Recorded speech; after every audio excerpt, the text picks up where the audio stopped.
नमस्कार, TV 27 news में आपका स्वागत है और मैं हूं प्रसन्न शाहणे। आज फेस टू फेस कार्यक्रम में मैं ऐसी शख्सियत से आपका परिचय कराऊंगा जिन्होंने भाजपा को शैशव काल से देखा है।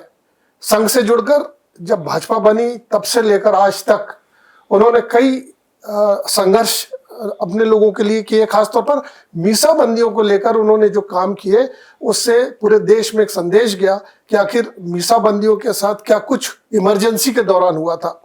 इस शख्सियत का नाम है तपन भौमिक। तपन जी, बहुत स्वागत है आपका। नमस्कार, धन्यवाद। न्यूज में आपने मीसा बंदियों के लिए काम किया, उसके पहले आप संघ से जुड़े, फिर बीजेपी में भी आप आए, मीसा बंदियों के लिए रेगुलर आपने काम किया जी। तो ये मीसा बंदी, जो मीसा शब्द है आमतौर पर लोगों को समझ में नहीं आता। उनको लगता है कि इमरजेंसी का नाम मीसा रख दिया गया, पर क्या एक्चुअली कोई इसका मतलब है? देखिए, सबसे पहले तो इंदिरा गांधी जब प्रधानमंत्री थी तो उन्होंने एक एक्ट बनाया, maintenance of Indian security act, MISA। इसके अंतर्गत किसी को भी अगर आप पकड़ो, गिरफ्तार करो तो कोर्ट में ले जाने की आवश्यकता नहीं, अपील की आवश्यकता नहीं, दलील की आवश्यकता नहीं, सब समाप्त हो जाता है।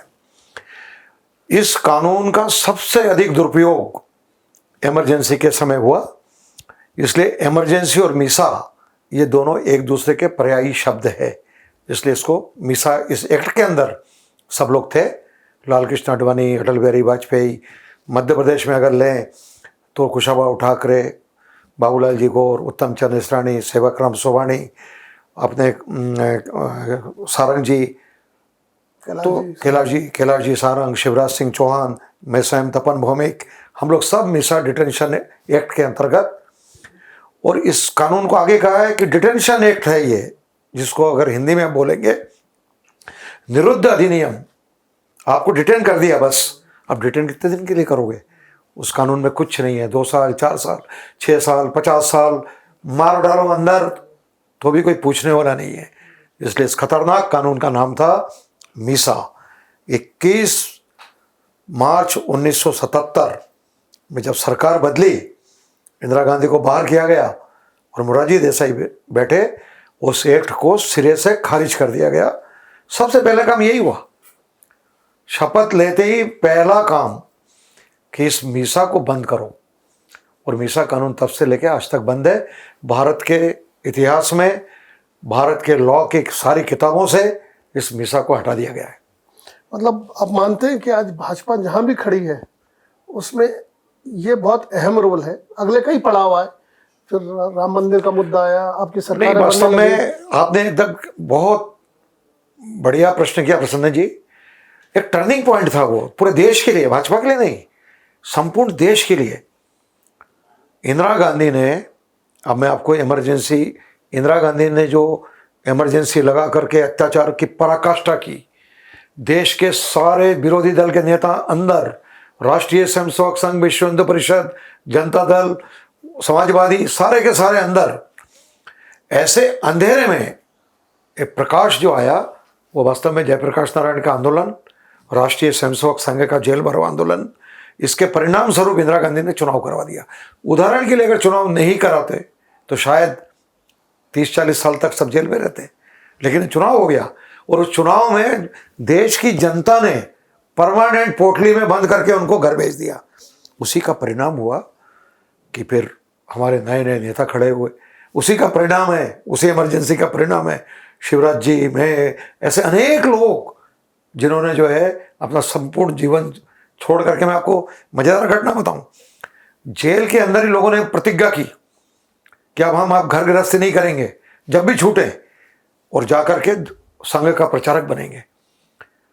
श्री राम रावकर जी, प्रभाकर केलकर, अरुण जी, कुलकर्णी, भोपाल जेल से ही 7-8 प्रचारक हो गए और संपूर्ण देश से कई लोग संघ के प्रचारक हुए। उस टर्निंग पॉइंट में और देश को प्रजातंत्र की पुनर्स्थापना हुई, लोकतंत्र की पुनर्स्थापना हुई। मैं समझता हूं कि उस समय अगर इंदिरा गांधी पुनः जीत जाती तो शायद आज हम भी नहीं होते और आप भी यहाँ टीवी में मेरे साथ जो है वार्तालाप नहीं करते। अच्छा, उस समय सुनने में आता है कि जब नारे लगते थे उससे बड़ी नौजवानों में जो युवा थे, बड़ी ऊर्जावान नारे हुआ करते थे। आपने प्रसन्न जी पुराने याद है मेरे को दिलवा दिया। हम लोग छोटे जरूर थे लेकिन देशभक्त बहुत बड़े थे। संघ के स्वयंसेवक, जब ये आंदोलन होते थे हमारे, कुछ लोगों को तो घर से ही उठा लिए। सबसे पहला भोपाल में 25 जून को रात के 12 बजे इमरजेंसी लगी, 26 जून को उठा उठा के ले जाने लगे। तो बाबूलाल गौर जी ने सोचा कि चलो हम थोड़ा सा आंदोलन कर लेते हैं। तो वो रियाज अली काका 4-5 लोग निकले पुराने भोपाल में कर्फ्यू वाले चौराहे पर। अचानक पुलिस ने आके 6-7 लट दिए और गौर साहब को अंदर कर दिया। गौर साहब बोले, अरे कहाँ ले जा रहे हो, कब छोड़ोगे? बोले छोड़ेंगे नहीं अंदर। तो मिर्सा में धीरे धीरे लोग आते गए। भाई साहब, आपने नारे की बात कही, मुझे कभी कभी लगता है वो नारा बहुत दिनों से लगाया नहीं आपने, पता नहीं मेरे को। तो उस समय हम लगाते थे जोर जो। आप भावुक हो गए क्या नारे की बात सुन? क्योंकि वो नारे लगाया ना हमने, और नारे लगा तो लट पड़ते थे भाई साहब। जब मैंने आंदोलन किया, मेरे साथ 9 लोग थे, कोई 10वीं में, कोई 11वीं में, मैं 11वीं में, कामेश्वर सिंह फर्स्ट ईयर में, और ऐसे हम BHL के 9 लोग सिटी में गए, पहली बार सिटी गए। खुद ही ने माला पहना, क्योंकि RSS का आदेश, संघ का आदेश, जेल भरना है, किससे डरना नहीं। तो जब हम गए तो हमने नारा लगाया, जोर जुल्म के टक्कर में संघर्ष हमारा नारा है, तो 3-4 लट। उसके बाद फिर हमने लगाया, इंदिरा तेरे जेलों को देखा है और देखेंगे, फिर हाथों में 2-3 लट। फिर हमने जो उससे भी जोरदार नारा लगाया, सच कहना यदि बगावत है तो कह दो हम भी बागी हैं। ये नारे थे भाई साहब। इंदिरा तेरे जेलों को देखा है और देखेंगे, मुझे आई नहीं, हम लोगों को किसी को भी, है ना, पर हम इंदिरा जी से टक्कर लेंगे। और बाकायदा आंदोलन करके जेल गए भाई साहब। तब से कौन कब छूटेगा किसी को नहीं मालूम। हम छोटे थे, लेकिन मीसा में बंद किया हमको। दातार सिंह यादव भोपाल का कलेक्टर था, 3 बार पेशकश की कि जितने छोटे उनको छोड़ दो, माफ़ी मांगना पड़ेगा। उस समय एक शब्द था अपॉलॉजी लेटर, मतलब हम आपकी बातों से सहमत है। अपॉलॉजी में क्या लिखते थे ये बदमाश लोग? इंदिरा गांधी के 20 सूत्री कार्यक्रम का समर्थन, संजय गांधी के कार्यक्रम का समर्थन, मैं राष्ट्रीय स्वयंसेवक संघ, विश्व हिंदू परिषद, जमायत इस्लाम, इससे मेरा कोई संबंध नहीं, ऐसे माफ़ी मंगाते थे। माफ़ी मांगो तो छोड़ भी देते थे। हम लोगों ने कहा जब खुदीराम बोस, भगत सिंह, चंद्रशेखर आजाद ने माफ़ी नहीं मांगी, हम क्यों माफ़ी मांगे? छोड़ना तो ऐसे ही छोड़ो, फिर आंदोलन करेंगे। तो बस तब किसी को छोड़ा नहीं। और मैं तो 21 मार्च 1977 को जब प्रजातंत्र का नया सवेरा हुआ, तब जेल से बाहर आया। आप में उत्साह था, ऊर्जा था, हर चीज थी, लेकिन घर वालों की सहमति थी क्या आपके साथ? जो भी बच्चे जा रहे थे, किसी के साथ घर वालों की सहमति होती क्या?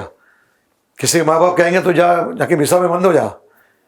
स्कूल से प्रैक्टिकल पीरियड खत्म करके घर से 2-4 स्वेटर वेटर लेके हम लोगों ने घर पे कहा कि प्रैक्टिकल है हमारा, फिजिक्स का प्रैक्टिकल है, इसलिए हम जा रहे हैं। वो सीढ़ी जाके गिरफ्तारी दे दी। बाद में पता लगा घर में पुलिस आई, रात को सबके घर में पुलिस आई रात को। अब हमारे पूर्व मुख्यमंत्री शिवराज सिंह चौहान घर पे जाकर के, वो तो पढ़ने में बहुत तेज थे, तो वो पढ़ रहे थे, उनको जगाया। शिवराज सिंह चौहान कौन है? देखा मैं, दुबले पतले एकदम मरियल से। शिवराज जी को तो देखा ही आप लोगों ने। तो आज से 50 साल पहले कैसे होंगे? ये 50वीं वर्षगांठ है मेरे भाई। 50 साल पहले कितने होंगे? 52 किलो वजन। भाई साहब हर 2-2 फीट में एक लठ मारे हबीबगंज थाने में ले जा करके। क्या अत्याचार है? डाकू है, चोर है, क्या है? और उस समय नियम इतना खतरनाक था, आप मुर्गी चोरी करोगे तो 6 महीने की सजा, आपने किसी को मार दिया तो 7 साल की सजा, किसी को खत्म ही कर दिया तो 14 साल या 20 साल की सजा। उसको मालूम है कि इतने दिन बाद में आऊंगा, लेकिन हमको नहीं मालूम था कि कितने दिन बाद आएंगे। मर गए लोग। हशमत वारसी जेल से हॉस्पिटल आया, मैं भी मरते मरते बचा।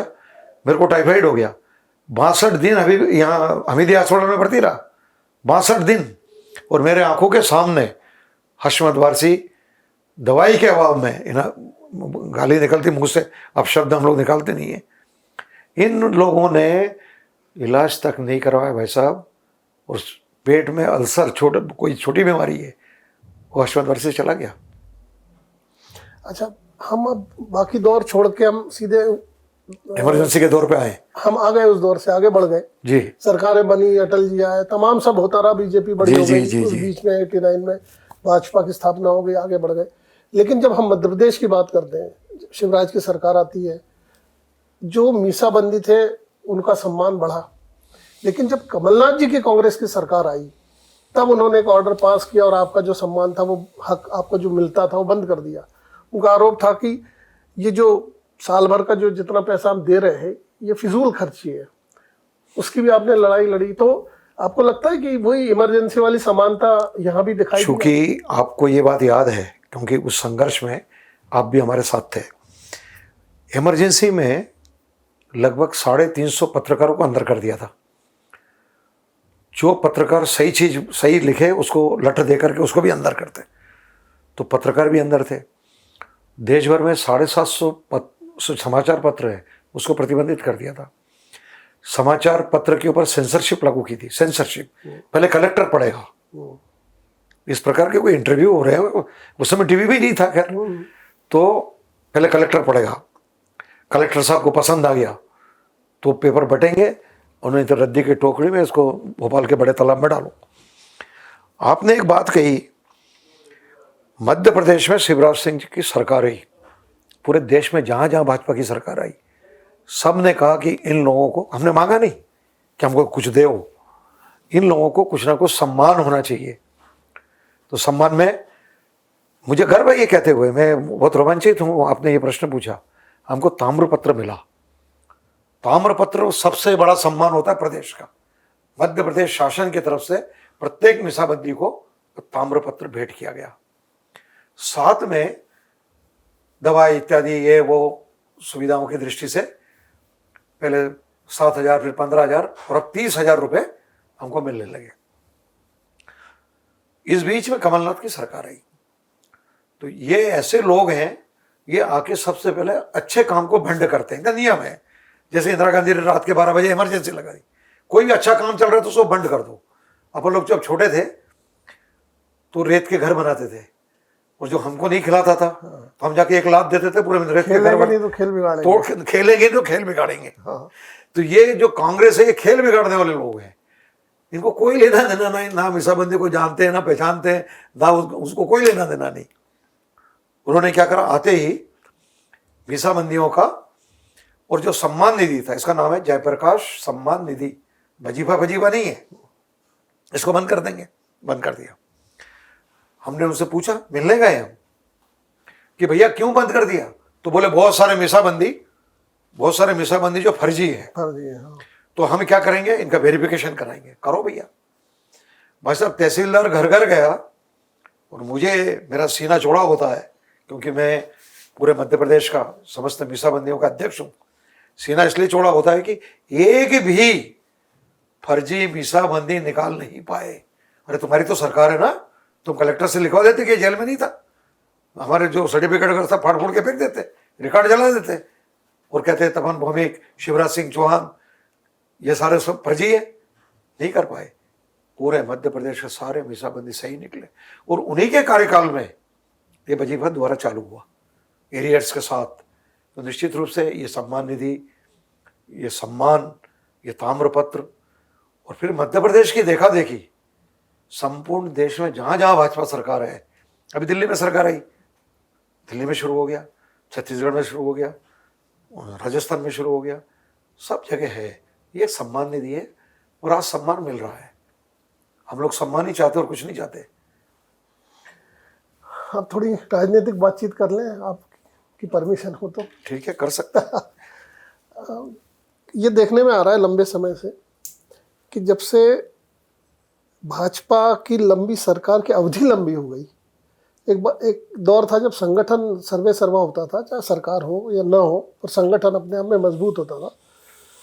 लेकिन संगठन अब देखने में आता है कि वो मजबूती खत्म हो गई जो कप्तान सिंह सोलंकी तक थी भाजपा में। अब निर्णय कहीं और से हो जाते हैं और संगठन से केवल हाँ करना पड़ती है। क्या ये हकीकत है क्या? नहीं, एकदम हकीकत नहीं है। भारतीय जनसंघ से लेकर के भारतीय जनता पार्टी आज तक, है ना, अल्टिल टुडे, संगठन मजबूत है। संगठन ही सब कुछ है। संगठन के द्वारा ही संपूर्ण लोगों की नियुक्ति होती है। देखिए, सरकार चलाने में संगठन आगे नहीं आता है। सरकार को चलाने दो और संगठन को संगठन चलाने दो। देखिए, मैं आपको एक चीज बता रहा हूं, कि मैं संगठन में मध्य प्रदेश के मुख्य धुरी में रहा हूँ, माननीय कप्तान सिंह जी के साथ संभागीय संगठन मंत्री रहा हूँ, जब 7 संभाग में 7 प्रचारक होते थे। उस समय से काम आज दुगना बढ़ा है। मुझे अच्छे से याद है, श्यामा प्रसाद मुखर्जी जयंती हो, अन्य कार्यक्रम हो, बहुत कोशिश करके हम सभी मंडल तक करते थे। लेकिन आज मुझे संगठन पे गर्व है कि श्यामा प्रसाद मुखर्जी की जयंती आज के दिन प्रत्येक मतदान केंद्र में हुआ। मतदान केंद्र कितने हैं? 64,000 मतदान केंद्र है मध्य प्रदेश में। 64,000 मतदान केंद्र पे हमारा ये कार्यक्रम हुआ। प्रत्येक मतदान केंद्र की समिति बनी। हमारे समय पे एक वार्ड की एक स्थानीय समिति होती थी, आज एक मतदान केंद्र की एक स्थानीय समिति। मतदान केंद्र में कार्यकर्ता नहीं मिलते थे तो हम क्या करते थे, साकेत नगर से 20 कार्यकर्ता बड़खड़ा पठानी भेजो, खजूरी भेजो, मंदसौर से रामपुरा, भानपुरा, शामघाट, सुहासा, गरवट, उधर कार्यकर्ता भेजते थे। आज भेजने की जरूरत नहीं पड़ती। नहीं, लगभग ये भी होता है ना कि 20 साल से अब सरकार है मान लो बीजेपी की, तो कई जुड़ने वाले लालच में भी जुड़ते हैं, तो उसमें भी आपकी भीड़ बढ़ गई। तो भीड़ तो देखो, ऐसा ये पॉलिटिक्स है और राजनीति में हर वोट की एक कीमत, आपकी वोट की भी एक कीमत, आपके चपरासी की भी एक कीमत है, प्रधानमंत्री जी की भी एक है। ऐसा नहीं कि 2 वोट डाल दे वो, तो आप प्रधानमंत्री 2 डाल दो। तो निश्चित रूप से जो लोग आ रहे हैं उनको हम विचारों से भी जोड़ने का प्रयास कर रहे हैं। पार्टी प्रशिक्षण वर्ग लगा रही है। अभी पचमढ़ी में विधायक सांसदों का प्रशिक्षण वर्ग था। ये प्रशिक्षण वर्ग हम नीचे तक लेके जाएंगे, जिले तक करेंगे, मंडल तक करेंगे। लेकिन मैं एक बात जरूर कहूँगा कि संगठन बहुत मजबूत है और संगठन का काम, हमारा जो मूल उद्देश्य था, इसको हम कहते हैं सर्वव्यापी सर्वस्पर्शी। स्पर्श मतलब मैंने आपको स्पर्श किया, और सर्वव्यापी मतलब पूरे में व्याप हुआ, करंट पूरे शरीर में गया। और स्पर्श मतलब स्पर्श किया, छत को अपन ने स्पर्श किया, लेकिन जब पूरे घर में फैल जाएंगे हम, उसको सर्वव्यापी बोलते हैं। तो ये सर्वस्पर्शी और सर्वव्यापी मध्य प्रदेश में तो हम पहुंचे हैं। आज हमारा संगठन संपूर्ण देश में मध्य प्रदेश का बेस्ट ऑफ द बेस्ट, सर्वश्रेष्ठ, ऐसा बाकी लोग, बाहर के लोग बोलते हैं। मैं बोलूँगा तो अतिशयोक्ति होगी, क्योंकि मैं भी उसी संगठन का पार्ट हूँ। तो निश्चित रूप से लेकिन प्रशिक्षण और ये सब कार्यक्रम होते रहते हैं भारतीय जनता पार्टी में, लेकिन जब मौका आता है तब कई बार जब मंत्रियों के जिस तरह के बयान आते हैं या दूसरे तरफ जो कार्यकलाप सामने आते हैं, वीडियो हो कुछ भी हो, तब आपको क्या लगता है कि इतना सब होने के बाद भी ये गलतियां क्यों हो जाती हैं? देखिए क्या है कि जब परिवार बड़ा होता है, पहले अपन हम 2 हमारे 2, तो उसमें हम लोग जो बोलेंगे वही होगा। अब जब हम 2 हमारे 100, तो 100 में से एक कुछ करेगा, दूसरा कुछ करेगा, फिर भी उनको समझा करके परिवार तो बढ़ाना है, 2 और 100 से आगे बढ़ाना है। आज मेरे को एक चीज़ बताइए, मध्य प्रदेश में सबसे बड़ा जनाधार वाली पार्टी तो हम, सबसे ज़्यादा सीट हमको मिली ना, 100। आपने तो एक इंटरव्यू में कहा भी, दावा किया था कि 140 मिलेगी। हाँ, 142 सीट का मैंने दावा किया था। हाँ, आपको ध्यान है होगा। हाँ, हाँ। तो हमारे पास आज 163 सीट है। 2003 में जब हम सरकार में आए तो 173 सीट लेके आए। तो निश्चित रूप से पब्लिक तो समझ रही है कि यार इनको वोट दो, डाकुओं को मत दो। तो निश्चित रूप से कांग्रेस को तो मध्य प्रदेश में तो अब कभी कांग्रेस नहीं आएगी, इसकी तो मुझे गारंटी है। बाकी जगह का नहीं बोल सकता मैं। पर आप कह रहे हैं 1 से 100 हो गए, परिवार बड़ा है। हाँ, तो एक व्यक्ति गलती करे तो या तो उसको अपन बाहर कर दें या घर बिठा दें। हमारे यहाँ देखिए, पर जैसे विजय शाह का मामला हुआ, इतना बड़ा हुआ, देखिए पर पार्टी की तरफ से कुछ नहीं हुआ। नहीं, विजय शाह का मामला इतना बड़ा नहीं है जितना कि उसको बड़ा कर दिया। हड़बड़ाहट में बोल में थोड़ी जवान फिसल गई, उसको बहन को भाई बोल दिया कि ये इनके भाई है। गलत है, उसको गलत हो गया। इसके अलावा जितने भी लोगों ने उल्टे सीधे काम किए, जुआ खेलते पकड़ा गया, तुरंत पार्टी से बाहर। एक मंदसौर में कोई पकड़ा गया, उसको तुरंत बाहर करती पार्टी, किसी को बर्दाश्त नहीं करती। अनुशासनहीनता, भ्रष्टाचार और दूसरों जिसको आप कहेंगे कि किसी प्रकार का कुकर्म, उसको पार्टी, कोई भी पार्टी बर्दाश्त नहीं करती। जब हम लोग थे, आज BD शर्मा है, आज हिदानंद जी हैं, कोई उसको बर्दाश्त नहीं करती। अब देखने में आ रहा है कि छोटे से चाहे मंडल की नियुक्तियां हो या उसके ऊपर की नियुक्तियां हो, इसमें जो सांसद हैं, स्थानीय या विधायक हैं, उनकी भी बातों को तवज्जो दी जा रही है, जबकि पहले संगठन चीजें देखता था। निश्चित रूप से ऐसा क्यों हो रहा है? आपकी बात सही है। हमने क्या करा, समन्वय, इसी को तो समन्वय कहते हैं। अब विधायक को बुलाओगे नहीं और किसी को मंडल अध्यक्ष बना दोगे, विधायक से पूछोगे नहीं, सांसद से पूछोगे नहीं, किसी को जिलाध्यक्ष बना दोगे, तो गड़बड़ है ना। तो कौन कौन बैठेगा? जिलाध्यक्ष, महामंत्री, संगठन मंत्री जिले में होते नहीं, 2 महामंत्री होते हैं वो, और वहाँ का विधायक और सांसद, ये लोग बैठ के तय करते हैं। समन्वय में तो उसका भी तो योगदान है, वो जनप्रतिनिधि है, 2 लाख लोगों का प्रतिनिधित्व करता है। उसको आप कह रहे हो कि हम तेरे को बैठाएंगे ही नहीं, हम तो ये बना दिया हमने, मानो तो मानो, नहीं मानो तो मत मानो। नहीं, समन्वय, ये समन्वय है। पर बीच में आपने संभाग के जो संगठन मंत्री थे उनको भी घर बैठा दिया। नहीं, घर नहीं बिठाया। देखो ऐसा था कि ये राष्ट्रीय स्तर पे निर्णय हुआ कि हमारे प्रचारक को ही संगठन मंत्री बनाया जाता था। फिर ऊपर से ऐसा निर्देश आया कि नहीं, अब संभाग की संगठन मंत्री की आवश्यकता नहीं है। आवश्यकता नहीं है तो नहीं है, अच्छा चल रहा फिर भी। मोदी जी को लेकर पूरी दुनिया में और देश में तो खैर वो एकमात्र स्वीकार्य नेता आज की तारीख में मोदी जी हैं। क्या लगता है, क्योंकि आपने उनको बहुत करीब से देखा है, मेरे साथ तो वो रहे गाड़ी हैं, में घूमते थे। आपको ध्यान है 98 में, 1998 में मोदी जी हमारे इस प्रदेश के प्रभारी थे और अखिल भारतीय संगठन महामंत्री थे, ऊपर प्रदेश के प्रभारी।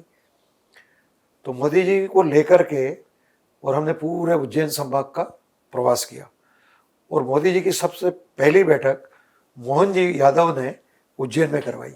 उस समय उसी का तोहफा है क्या ये? नहीं, उसका तो काम का तोहफा है।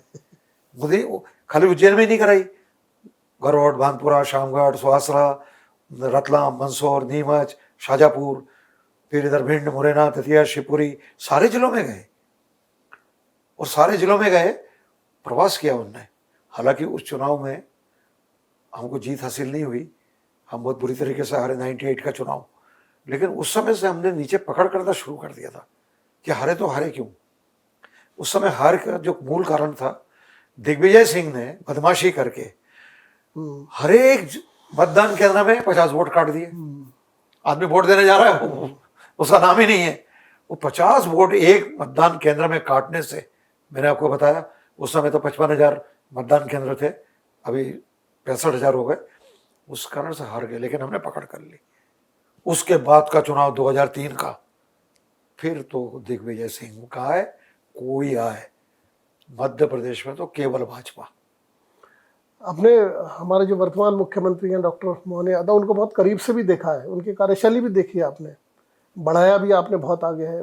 ऐसे ही मोदी जी ने भी देखा होगा किसी दौर में। तो आपको क्या लगता है उनकी क्या खासियत है, क्योंकि आम जनता अभी भी उनमें खासियतें ढूंढती है, क्योंकि अभी बहुत ज़्यादा वो जुड़ाव शायद ऐसा लगता है। अभी मोहन जी की सरकार को मात्र 1 वर्ष के आसपास हुआ है। लंबे समय तक जब काम करेंगे तो जनता समझेगी कि क्या क्या। मेरे को एक चीज़ बताइए, कितने बड़े बड़े निर्णय हुए हैं, कितने बड़े बड़े निर्णय जो है मोहन जी के कार्यकाल में हुए हैं।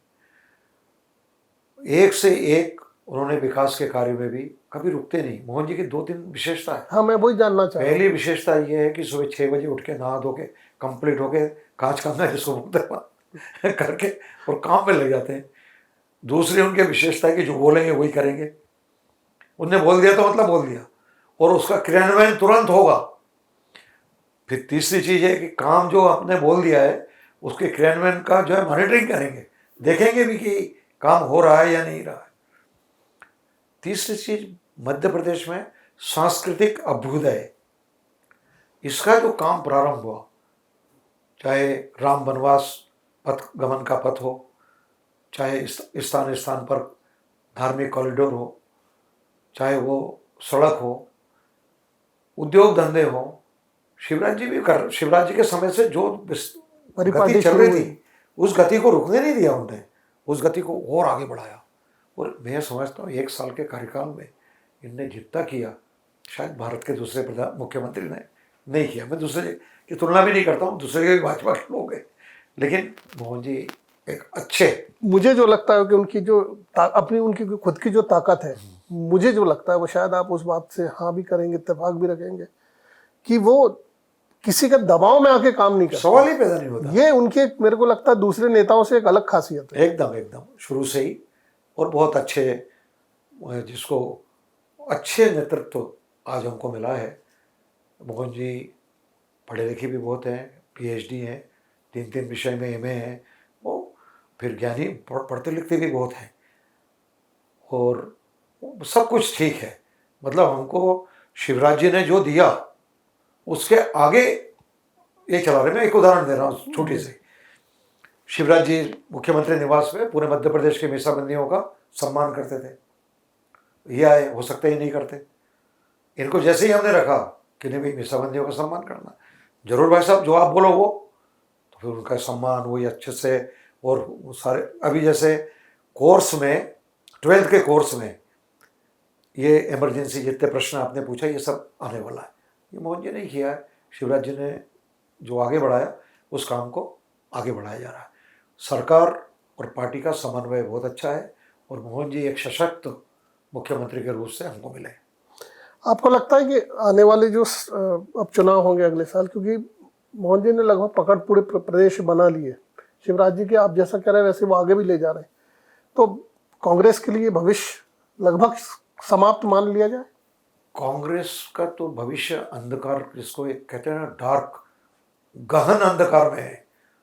एक होता है अंधकार में, मतलब वो निकल सकता है, और एक है गहन अंधकार में, वो अब नहीं निकले कांग्रेस। अगले बार महिलाओं का आरक्षण होगा, महिला आरक्षण हम लाए ना, भारतीय जनता पार्टी लाई ना। कांग्रेस तो बोलती रहेगी आरक्षण दो, महिलाओं का आरक्षण करो, ये करो वो करो।